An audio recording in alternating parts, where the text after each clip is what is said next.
Hi, this is Reinhard from everydaysystems.com. Last week I started to describe my sledgehammer exercise routine, Shovelglove. I talked about what a Shovelglove is and how to use it. This week I'm going to talk about how to make the time to do these movements. Shovelglove is fun, but it does take time, and fun alone is not enough that you can just leave it at that. The system needs to specifically address making the time. I mentioned briefly last week how I do this. I Shovelglove 14 minutes every weekday morning and rest on weekends and holidays. But unless you've peeked at the website in the meantime, that structure probably seems a little mystifying to you. Okay, so what is up with these 14 minutes already? Here it is. 14 minutes is 1 minute less than the smallest unit of schedulistically significant time. No calendar has a finer granularity than 15 minutes. No one ever has a meeting that starts at 9:05 or 9:14. You have no excuse not to do this. Time-wise, it doesn't even register. Am I serious about this? I'm very serious. It's a little funny, but that's the point. It makes you laugh at yourself for all the excuses you're going to concoct to try to get out of exercising. By being a little ridiculous itself, it's a reminder of how ridiculous your excuses are. And once you've made your excuses ridiculous, they are much easier to dismiss. Look, every self-help program has some arbitrary number associated with it, right? The 7 habits of highly effective people, the 9 steps to success. It's like a requirement in this field. This arbitrary number is at least a little funny, and by being self-consciously arbitrary, it actually lifts itself up out of its arbitrariness. It uses its arbitrariness to make a useful point. So would doing 13 or 15 minutes instead of 14 make much of a difference from a purely physiological point of view? Of course not. But it does make a difference from a motivational point of view, and that's the real issue.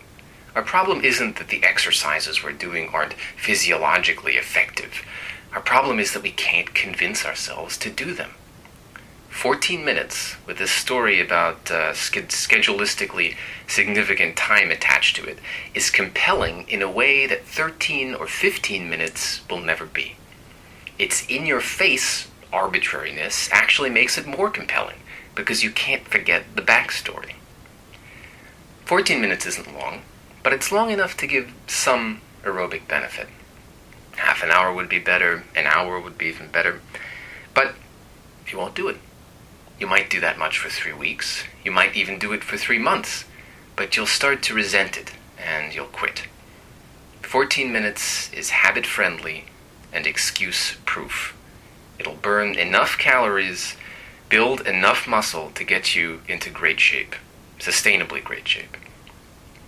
I find it useful to set a timer instead of just guesstimating or staring at a clock. First off, you can't guesstimate 14 minutes, and there's no point in having this powerfully absurd number if you're not going to be absurdly precise about it. Staring at a clock, on the other hand, will drive you crazy, so I set the timer on my oven. I think most ovens nowadays have a built-in timer.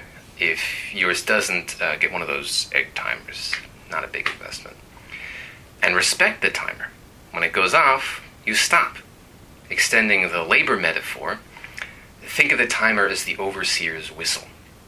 It doesn't matter if you have a few reps left in your set, just stop. As for how many reps you should do per set, I give some suggestions on the website, but I don't think it's that important, so I'm not going to talk about it at all here. The timer is the only hard parameter. Don't feel like you're doing something good, something extra, by continuing. You're just establishing a dangerous precedent. You're dragging the routine into schedulistic significance, which sets you up with a good excuse to skip Shovelglove altogether next time. Remember, the goal is to form a lifelong habit, not to burn a few extra calories today. Throttle yourself to 14 minutes every end day, and you've got a pace you can keep up with for years and decades. You avoid something I call the progress trap. The idea is this. When people start exercising after having been slothful for a long time, they tend to make rapid gains at first. They get excited. In fact, they get obsessed with this rapid progress, and as soon as it cools down a bit, as it has to, they can't stay motivated, and they quit. They need their progress fix, and they can't get it. They're stuck on this plateau. It's boring, it's frustrating, it's uninspiring. So what do? They quit. They stop exercising. And then after sitting around for months and maybe years doing essentially nothing, they get sufficiently disgusted with themselves to try again. They make some rapid initial progress, and the whole cycle starts over. So forget progress. Maintenance is harder than progress. Maintenance is more necessary than progress. Progress is intrinsically temporary, and you need to mentally budget for that fact. Most of your life, assuming you don't fall off the mountain completely, you'll be on one plateau or another. This is the best case scenario. So you have to learn to get comfortable on these plateaus. Squeezing the excitement of progress and the relative unexcitement of maintenance all through that same 14-minute pipe is a good way to do this. It turns the flood drought nature of this stuff into a steady flow. By throttling your progress, you draw it out longer. And because maintenance doesn't look so different from progress anymore, it's not as uninspiring. Okay, so much for the 14 minutes. The S-day versus N-day structure I reuse from the no-S diet is probably less mysterious, but I'd like to say a few words about it in this context. On an obvious surface level, the N-day, S-day division just jives well with the way the world is set up. Unless you lean on a powerful pre-existing social structure to make it crystal clear which days you need to exercise.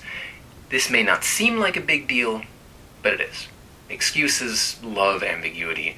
Clarity disintegrates them like vampires in sunlight.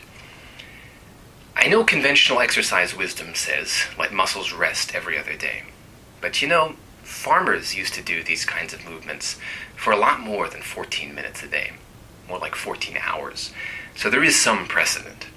Also, shovelglove movements are not the isolated, contrived movements that you do in a gym. They're complex, compound movements that use lots of muscle groups. You're much less likely to work one little area till you blow a fuse. And when all's said and done, it's just 14 minutes. Not exercising on weekends and holidays has several benefits. Your body needs some rest after all. And assuming you have weekends off from your job, you really get to enjoy them. You don't have this responsibility to exercise looming over you. And because you probably do most of your traveling on weekends and holidays, you're much less likely to take trips that interfere with your exercise schedule. It'll still happen, but less often. One last warning before I sign off for today. Be careful and listen to your body. Start slowly and crank it up only as you feel comfortable. Shovelglove shouldn't hurt. If something does, stop immediately and take the next day off. That's it for now. Next week I'll talk about Urban Ranger, a motivational trick to make a habit out of purposeful walking. Thanks for listening.